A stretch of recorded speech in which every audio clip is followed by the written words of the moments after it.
இன்பத்துக்கும் துன்பத்துக்கும் ஒரே ஒரு எழுத்து மட்டும்தான் வித்தியாசம் இருக்கிறது. தூவை எடுத்துவிட்டு ஈ போட்டுவிட்டால் துன்பம் இன்பமாக மாறிவிடும். இதை ஒரு காகிதத்தில் எழுதும்போது இந்த வேலையை ரொம்ப சுலபமாக செய்து முடித்துவிட முடியும். ஆனால் நடைமுறை வாழ்க்கையில் இதை நடைமுறைக்கு கொண்டு வருவது தான் ரொம்ப போராட்டமான ஒரு வேலையாக இருக்கிறது. இப்போ உண்மையிலேயே இந்த துன்பத்தை இன்பமாக மாற்றுவது என்பது நடைமுறை வாழ்க்கையிலும் ரொம்ப சுலபமான ஒரு வேலைதான் என்ற நம்பிக்கை உள்ளவர்கள் மட்டும் முடியும் என்று கமெண்ட்ல சொல்லுங்க.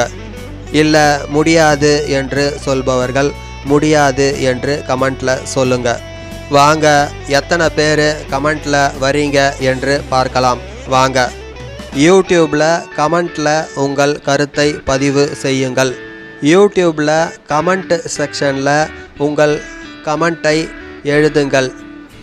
எத்தனை பேர் நேர்மறையான சிந்தனையுடன் இருக்கீங்க, எத்தனை பேர் பாசிட்டிவாக இருக்கீங்க என்று ஒரு சின்ன பரிசோதனை, ஒரு டெஸ்ட்டு, ஒரு விளையாட்டு, இல்லை எப்படி வேண்டுமானாலும் இதை எடுத்துக்கொள்ளலாம்.